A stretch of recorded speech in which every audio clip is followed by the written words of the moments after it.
Steered Mike, Steer Your Life Right, where we're here with Bobby Reach, and I'm excited. I am super excited. I definitely, it was a little bit of a challenge to get him on here. He is a busy man and recently popping off on YouTube in the trucking scene. I'm super happy for the brother, and we got him here for a good 28 to 27 minutes. So we're going to saddle in. We're going to ask some questions. We're going to get a little bit of an insight that you probably didn't know on Bobby Reach. Now, we got to rewind it back. Let's go ahead and switch scenes, everybody. Welcome, Bobby Reach. Thank you so much, first and foremost, for coming on to the very first episode. Yo, thank you. And I'm glad to be here, man. I dearly appreciate it. Let's go ahead. Let me make sure all my stuff is good. We are good. So my very first question, a lot of people want to jump into all about, your firing with Schneider and all that drama, but let's understand, where did you, or what made you decide to become a truck driver though? Well, see, my motto in life is that if you acquire a skill, then you will never ever be broke because you will forever be able to, fall back on that skill. So I really, admire and commend like people like barbers or mechanics or truck drivers, because they literally have acquired a skill that will allow them to eat for the rest of their life, no matter what economy that we're in right now, And, I'm not sure if you know a little bit about my story, but I preach a lot to my supporters that at one point I was homeless and I was living in my car. Whoa. When I was in my car, this is like at the height of the pandemic, right? This is where like everything stopped. Everything stopped moving. It felt like the world just stopped turning, right? When the world stopped turning, or what it felt like it stopped turning, trucks kept moving.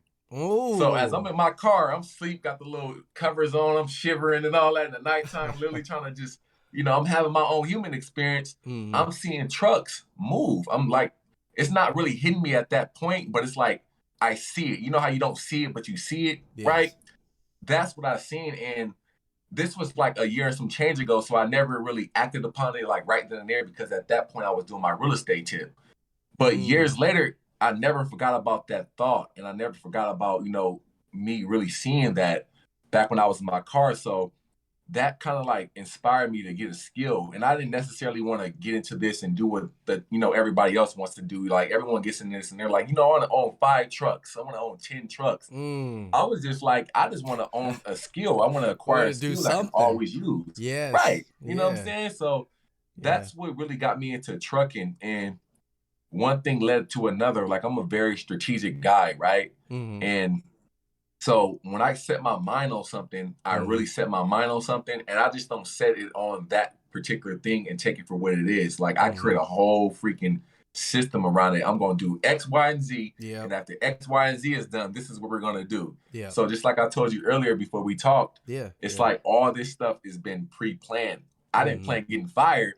But hey, nobody does. Right. To play off of that, because I left Schneider and then I released the video, and I wish I've seen that. I was just like, I knew for a fact that if I uploaded it, I had the potential of getting fired, just due to the fact that I had a TE who was aware of my YouTube channel. When you first got that, and people, please go over to Bobby Reach's YouTube. You're probably already familiar with it, but if you're on my audience and you don't know who Bobby Reach is, well, hey, you need to get clued in. When they released the news, and I know Tiki just got fired too. Yeah, that's my dog. I was just like, man, because he reached out to me, and hopefully we're gonna have a conversation with him too. But what was your reaction like? Honestly, like, what really in your stomach? Did you feel some way, or what was it? Well, I took full accountability. Like, when my dispatcher, DBL, driver leader, whatever you want to call him, called me, honestly, I was already feeling some type of way about it, because at that point I had been sitting up for like 3 or 4 days, literally waiting for them to do repairs on my truck. And we all know that saying in the trucking industry, if your wheels ain't turning, you ain't earning. So, like, literally, I had been sitting up for 3 or 4 days. And by the way, all this stuff is documented on my channel. So when he called me, he literally let me go as all that was happening. And I was like, okay, cool, whatever. He let me go as all that is happening. I wasn't really tripping off of that. What I was really tripping off of is the fact that if I'm going to take accountability for my actions, then I expect other people to take accountability for their actions. And that's what he Exactly. didn't do. And I can't respect that. Okay. Yeah, that makes a lot of sense because, I had a situation, and again, documented same. I had a situation with my trainer in the beginning, and it sounds like you got your CDL before you went to Schneider, correct? Yeah, that's Okay. what I did. So, again, strategic. I said to myself, I want like, and it's crazy because literally today I just got hit up by a owner operator who's going to allow me to drive for them, right? What? But when I first started, I was like, you know what? I don't want to go the carrier route, and I don't want to get my training through them because I don't want to be locked into a contract. Because Okay. what happens 6 months down the line, and Mm-hmm. somebody else comes and discover me from my YouTube channel, they're like, hey, you can come Mm-hmm. work for me. I'll pay you 50% of every load.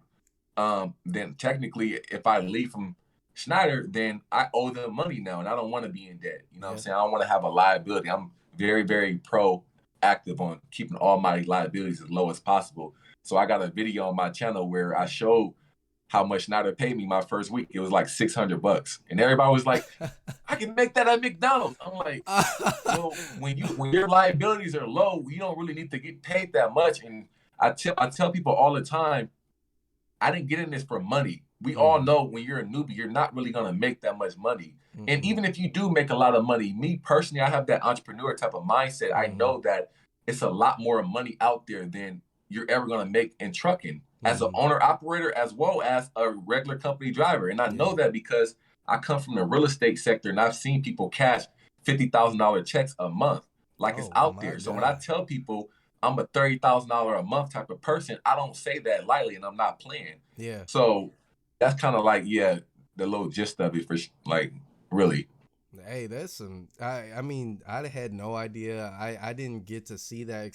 What you just told me was being homeless, and that will literally put you in a position where you're Yeah, hungry. You're dang gunning hungry. You know what it is facts. to and I haven't said this on my channel, but there was a time where I was renting a house and with my ex-wife at the time, and I remember the guy came off and cut off our power, and it was a real moment right there where you were Oh like, man, it was just like, man, it's time to start getting into beast mode. It's not, and it's not right, time to stop playing and doing everything like that. You got to put that off to the side. And so I respect that. I had no idea that right. that's where you came from, and I shoot that's a humbling moment. One thing that you probably noticed and I've noticed is when I released the tell all about Schneider, you got a lot of people, and typically my comments were always positive.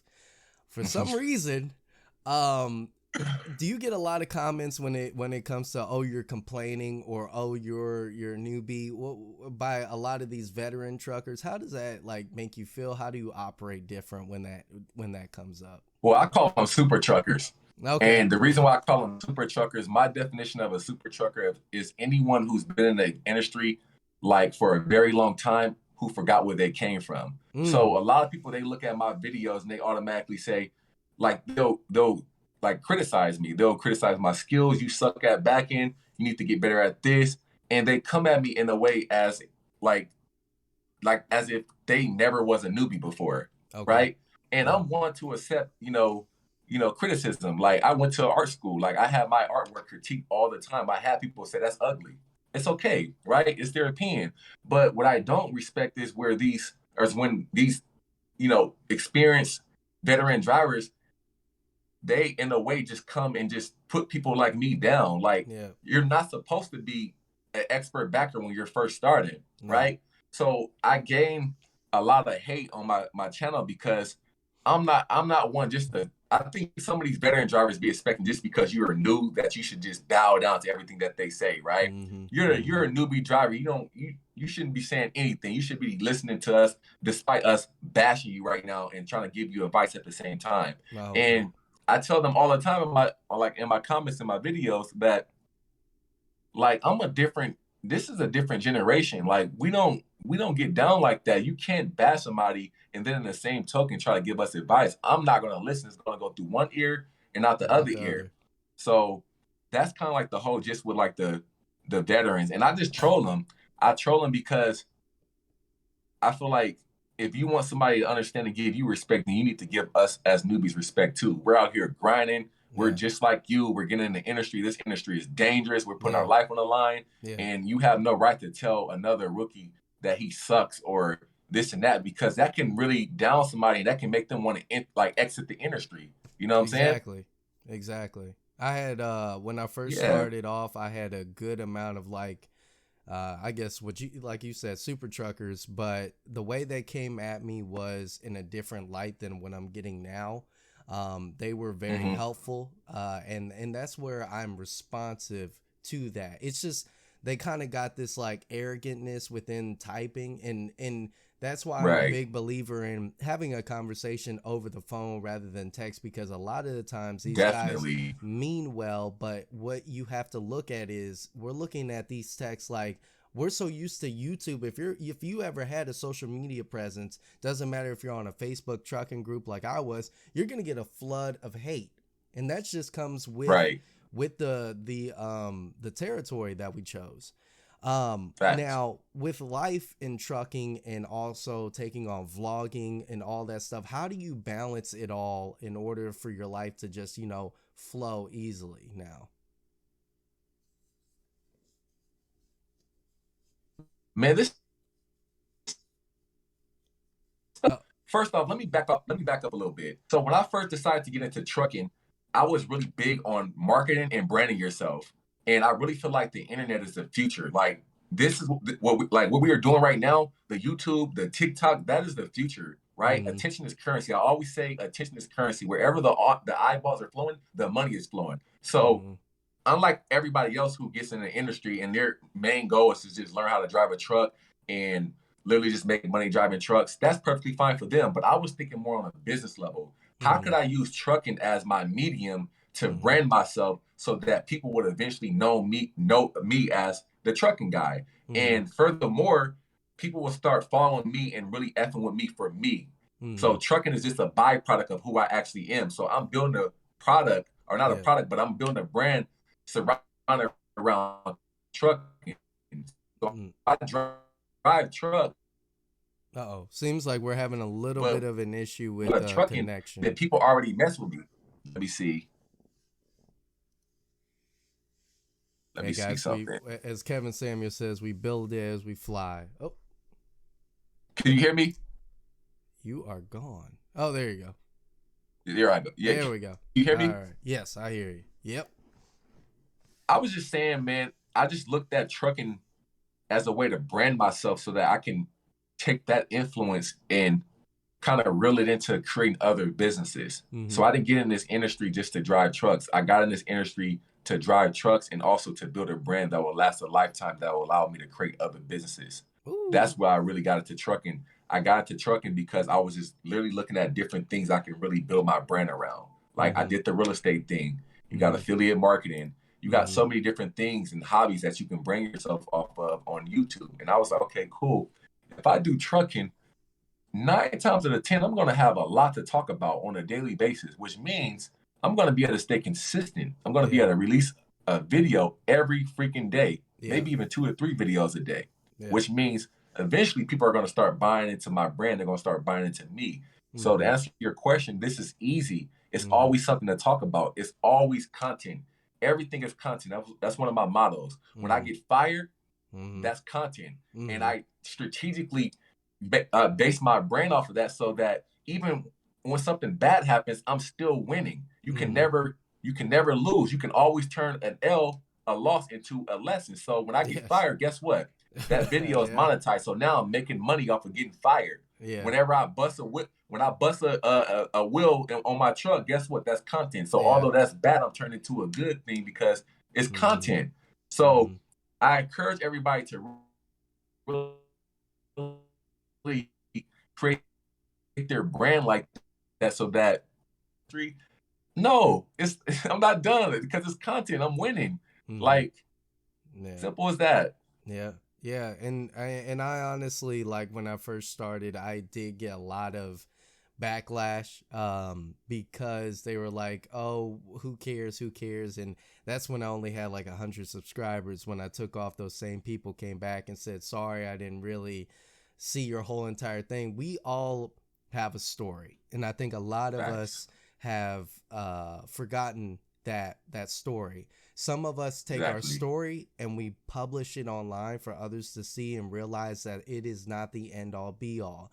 And you Right. know, a lot of us go through, for you it was being homeless. For me, I lost my son and then I have my daughter. So and I realized I want to provide a different life for my daughter, rather that even though I'm only able to see her on the weekends, I still know that trucking can perpetuate me into a different place. You take away the skill that we both have gained, Right. pretty much you're essentially going to be taking 3 steps back, not even 2 steps forward. You're just going to be taking so many steps back. For Exactly. somebody in that headspace that they think that they can't get into this industry, they're scared, they don't think that they are in the position to. What do you say to those people? I say just do it like Nike. And Mm-hmm. that's why in my videos I make it a priority of mine to really show all of my mess up and all of my mess ups and all of my mistakes. Mm-hmm. So that's one thing I noticed about the trucking industry as far as YouTube goes. Everyone's trying to be perfect. Yeah. Everyone wants to show them doing a perfect alley doc. They want to just act like they're perfect. Yeah. Me, however, I do the complete opposite of what I see as the popular opinion. So Yeah. if you guys want to be perfect, then I'm gonna show you guys that I'm not perfect. So that's exactly what I started doing on my channel, and Mm-hmm. that's why people mess with me, because it's real. Mm-hmm. Whenever you're real and you're authentic, people are always gonna mess with you. So I Mm-hmm. show people me as a newbie taking 45 minutes to back up into a dock because I'm just not efficient enough to back yet. I show people all the bad. So Mm-hmm. what that does is it allows people to say, wow, if he can do this, Mm-hmm. look at him. He just took 45 minutes to back into a dock. I know I Mm-hmm. could have did that faster than him.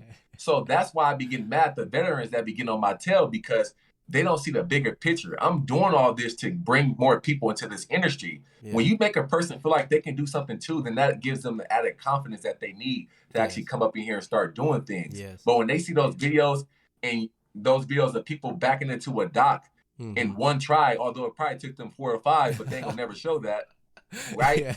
That makes a person feel like I can't do this, and therefore I'm not even going to attempt to try to do this. That is So facts. my Wow. advice to those people was to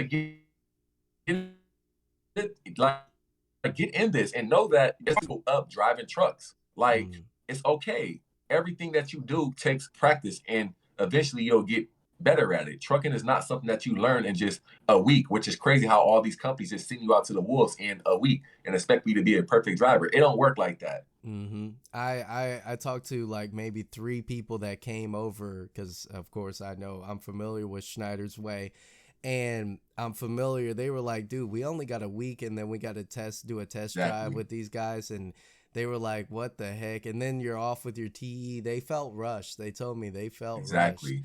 And I remember I was with Cisco, and Cisco Food Service, if you're not familiar. It was a Hmm. month before I was able to go on my own. And it's because I'm learning the job. And I think that that Right. should be for any company. Now, me being with JB Hunt right now, which I love and enjoy, I had only a week, but I already had, I think, like 5 months experience at that time. And the job Hmm. I was doing wasn't anything different. I had food service background, I had drive-in, I did all that already. Now, one thing that I'm very interested is a little tidbit into your kind of personal life. How are you able to balance a relationship and truck driving at the same time? Right. So I have a girlfriend, right? Mm-hmm. And I'm fairly young still, so I don't have like the responsibilities that like someone who may be like who's in their 40s may have, right? Yeah. I don't have any children, nothing like that. I just have a girlfriend. I have a niece. I have a family, right? Yeah. But as far as my girlfriend goes, you have to like find someone who really s with what you are trying to do and what you stand for, right? And if you don't do that, then it's not going to work. So my girlfriend, I really told her my plan. You have to have a plan, and Mm. your plan can't be, okay, I'm about to go on the road and I'm about to make all this money, because then people don't care about money. If you ask your child or your girl, your wife, would they rather have you here more to spend time with them versus the amount of money that you're going to make? They're going to automatically say, I want you here more, Yes. period. So you got to come better than that. So what I did was this is what I did. When I first got in this industry, I looked at it as if I was in high school or college, right? You know, when you're in high school, you got a freshman year, you're a sophomore, you're a junior, and then you're a senior, then eventually you graduate. Yes. So I like to consider this right now my freshman year. So I told my girlfriend, this is my plan. This is what I want to do my freshman year, not only for myself. You got to make your girl, your wife, or whoever you love feel a part of that plan, because they'll start to like support that plan. Whenever it's just me, it's boring. So I let my girl know, hey, this is what I want to do, not only for myself, but this is what I want to do to set us up for the future, so that when we finally want to start having children, we can actually be at home with our children. We don't have to work, you know, and literally sacrifice time with our children because we're so busy trying to make a living for them. This is my plan. Here is how you are included in this plan. X, Y, and Z. This is what I'm about to do. This is what I'm about to do my freshman year, my sophomore year of trucking. This is what I'm going to do my junior year, so on and so forth. So when I broke it down to her in that way, and it's so funny because everything that I said to her is literally happening right now, like with the YouTube, with the branding. I'm about to release a fashion line coming up soon. Everything that I told her I was going to do in that plan, and we're only like, we're only like 5 months in right now. Like, we got a lot more time to go right now. But it's like you when you create a plan and you make them a part of your plan, you show them your plan, you lay it out, and they start seeing you execute it, they start to become believers, right? And then when they start to become believers, that's when you finally get their full-blown support. So that's how I'm able to do this. When I'm on the road, it get hard sometimes, right? It's going to get hard because you're on the road, you're away from your loved ones. But every time I start getting sad or those thoughts start creeping in my mind, I'm like, hold on. I got a plan right now. So all this is for a reason. All these obstacles, whether the truck breaking down, whether me being loaded for 3 hours, you know what I'm saying? All these different things are getting me closer and closer. I'm progressing. That's why I always tell you guys, when you got a plan, then that plan, everything that happens in that plan in between is you progressing. So don't look at all the bad things as bad things or obstacles. Look at that as a way of progression. It's a means of progression in your plan. Yep. You look at obstacles as opportunities. Exactly. One thing that I just gotta ask, I have to ask, is there anything that you could tell us about where you're currently at for anybody that you know, a little tidbit, a little takeaway? You told me where you are, but it's up to you. Okay. All right. Hey, man, I'm on your platform, man. I really appreciate you for having me. So I'll tell you guys exactly. And it's kind of been like a secret. Yes, I know. Yeah. Hey, see, that's why I like YouTube. Like, I study psychology, right? I study what makes humans do the things that they do. So everything I do for a reason. Like, I know for a fact, like, YouTube, it's all about engagement, right? It's all about however many people you can get to comment, like, do whatever this. They're going to forward that video to more people. Like, it's not shocking to me that my video just got featured on Asian Mai's his channel, because it's literally out there. So what I did was I'll do things like to get people to interact with me. Like, what do you guys think I'm going? Like right now, I'm about to create a video. I'm about to edit the video, upload tonight. I'm like, hey, so I'm with this company, but the company's on my collar. You guys got to screenshot this and zoom in to actually see what company I'm working for. Okay, so you got to make people feel a part of your, you got to get them to engage, you know what I'm saying? But so right now, I'm in Salt Lake City, and I was planning to get hired with this company called Pride Transport. Pride Transport is a company that I actually seen while I was on the stint with that orange company. You know what I'm saying? Yeah. So I seen their trailer. I was like, that looks like a cool logo. You know, I like the arts and all that. So I'm like, that logo look a little dope. I'm like, the truck's great too. I like how these trucks look. You know what I'm saying? If I ever have an opportunity to call that place, I'm gonna call that place. Yeah. So unfortunately, due to me, I, ended up being able to call that place a lot sooner rather than later. Yeah. And so the situation that's going on with that right now, to keep it all the way 100 with you guys, is that I was terminated from Schneider. Although I don't agree with why I was terminated, it's all said and done. When you are terminated, it don't matter what reason you're terminated for, then 9 times out of 10, something's going to go on what's called a DAC report. And for those that don't know what a DAC report is simply, I'll say, like a credit bureau for your employment history. You know how, like, when you pay a bill on time, they reported to Experian, Equifax, or TransUnion. Yes. So your DAC report, they have the higher right and they have your driver IQ, which is owned by Decisive. So my Decisive, which is my driver IQ, I pulled that on the same day, my first day of orientation, and guess what popped up? A company policy violation, right?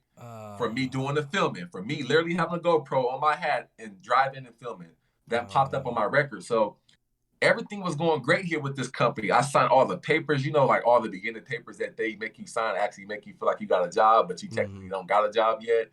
Signed all those papers, and I'll say the director of hiring, he called me in his office and was like, "Hey, we know that you work with Schneider. You worked there from 12 or December all the way to like February. What's your reason for leaving?" And I kept it 100 with him because at this time they use higher right. And just like I said, much like the credit bureaus, when you make a payment on a credit card, it's not going to report to all three major credit bureaus. It may just report to TransUnion. You may have a 600 with a TransUnion, but you may have an 800 with your Equifax. So they use higher right. Schneider uses driver IQ. And these are businesses. So driver IQ is not going to send the information, my employment history, to higher right. So this comes down with right now, use higher right. So when they pull my DAC report, nothing popped up. It was crystal clear, right? So I'm like, yeah, I'm on right now. I got this job, ain't nothing popped up. Okay, cool, let's get it. Yeah. So for those who think you can finesse the system, don't, because they have an extra step, and they always have to verify your employment history. So in my case, employment history was from 12 or December all the way to February. So he asked me, "Hey, what's your reason for leaving?" I could have lied. But no, I'm not. No, bro. Here's what happened. I was terminated for X, Y, and Z. And he literally was like, "Man, that may be a deal breaker, man." He was like, "Yeah, man, I can see what I can do, but I don't think it may be a deal breaker." And I automatically started programming myself to say, okay, cool, I might not even get this gig. But he gave me some game today, and I'm going to give you guys some game, you and your audience, right? Nice. So he said that the company policy violation, most people think when they get something on their record that they're done for. You're not done for. A company policy violation is kind of like a person not having credit, right? You know how like when you go to a bank, they're going to give somebody who has a history of credit before they give someone credit without credit. You know what I'm saying? Because they don't know who you are yet. You can have a high level of risk, and the person who's been, responsible over the... Oh, no. Oh, God. My bad, man. Hold on. One second. Let me go back. We got two of me right now. All right, perfect. There we go. I got a call. My bad, man. Oh, no, you're good. You're good. The person who has credit, they trust, right? And that's the same way it is with the company policy violation. A company's going to look at that and say, okay, it's just a company policy violation. We don't know what this is. This can be you hitting the wall. This can be you texting and driving. This can be you, in my case, filming with a GoPro. So in order for us to hire you, we need to get a written letter saying exactly what that is, and we need to determine if it was a safety hazard, right? That's what this company told me today. He told me, hey, we don't want to send you home right now. He said, we would love to train you right now and get the whole ball going with you right now, but we need you to get a letter from that company stating that what happened wasn't a safety issue, and then we can proceed with hiring you. So I've been on the phone all day calling that company, and you know that they're just the most unresponsive company sometimes. Like, they don't answer for nothing. It's like you are, like, I don't understand why you don't answer your phone. I've literally been on there. I literally fell asleep today on hold waiting for somebody to answer the phone so I can get that letter.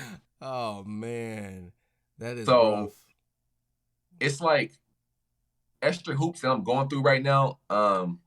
And by the way, I'm going to get that removed off of my record. Just like a credit bureau, you can dispute things that you feel that are inaccurate on your record. And they have 30 days to make a response to you, which 9 times out of 10, these companies never make responses to you, or they legally have to remove that off of your record. So I'm definitely going to get that removed, expunged off of my record. The only thing is I'm never really going to be able to use Schneider as like a reference again, because they're just going to, it's going to be kind of weird. It's going to be a situation like, okay, you were terminated, but it's not showing up on your record. So in the end, they're still going to need to contact Schneider to see what actually happened. But at least I don't got a company policy violation on my record, and I can live with that. That's good. Hey, thank you so much, Bobby. Reach is in the building. I greatly appreciate you dropping that knowledge at the end for us, and overall coming here and doing the interview. You're a busy man. You got a lot of. I mean, I think you're about to. I'm enjoying this, man. I wish we can go longer. I know. I wish I had an hour show. I wish I had like an hour and a half. But hey, we build up. We, as Kevin Samuels, we build the airplane as we fly, baby. So, with that being said, thank you guys so much. It's been Steered by Steer Your Life Right with Bobby Reach. If you want to, head on over to his YouTube channel. His social media link should be there. I hope to God it is. And, okay. And then make sure to subscribe to the channel, and also hit that like button. Comment what was your favorite part of this show. What did you learn? What did you not learn? What did I need to do better? Well, I'm not gonna say Bobby Reach. He's already better. So we are gonna go ahead and end this. Bobby Reach, we got to have you back on the show here in the future when things get updated. I would love to do it, man. Is there anything? Thanks for reaching out. Like, I really want to end off with saying, like, I really appreciate you for reaching out. And it's funny how the world works, because when I first decided to go with that company, you are the first person I seen. Like, really? I seen your thumbnails. Like, your thumbnails are pretty unique. And I was like, wow, like, this guy is really doing it right now. So I kind of like looked at what you were doing, and I kind of like morphed it into my own style. So definitely, man, you never know who's watching you. So keep doing your thing. You just never know who's watching and who you're inspiring. You know what I'm saying? Wow. I had no idea, to be honest. I see you, dog. I see everything. I see, man, everyone who's doing something I'm doing, I try to gain tips and, wisdom from. So, yes, I seen you. I remember it like it was yesterday. I'm like, wow, look at him. Like I like it, man. Learning stuff. I remember going to the OC in Indianapolis, and a lot of people was like, are you Champion Trucker? I was like, yeah. It's kind of weird, because you're just like, you see people on the screen, and that's it. You just kind of like, okay, well, I shut it off. But no, I step out into the real world. People come up to you, me, and it's a blessing. I know one guy that he told me he was at his last point, and if it wasn't for trying to just get the little data just to watch a YouTube video, and in order to get into Schneider, things would have turned out different from him. And I was like, that was humbling. It was humbling. Oh, man, I literally had somebody who worked one more. Yeah. I literally had somebody who worked for the Orange Company, and he told me that I think he ended up getting sick, and they pretty much laid him off, right? And he reached out to me on my channel through a comment section. And this at the time, I probably had like 500 supporters, right? Not subscribers, because I call them supporters. These are my supporters. I don't not count people fans. None of that. You know what I'm saying? These are human beings. Yeah. So he reached out, and somebody else reached out to him, and I coordinated the whole thing. And one of these guys ended up, and this was around Christmas time too. Yeah. One of the guys that I coordinated, the guy that I was struggling with, had children. And guess what? That guy ended up giving him $1,000 for Christmas. So social media is very powerful. People that's what I'm saying. People out there will help you. And this is bigger than just what we are doing and driving trucks. I want you guys to remember that you never know, by just sharing your journey and what you are doing and putting yourself out there, how many other lives will be indirectly affected by your actions. Remember that. That is, oh my God. I wish I had an hour show. I wish I did. Man, thank you again, Bobby Reach, for having you. And definitely we're going to converse a little bit after we get off here. Make sure to follow on Spotify, Apple Music, subscribe, and we are out, baby. All right. Thank you so much. Y'all. Peace.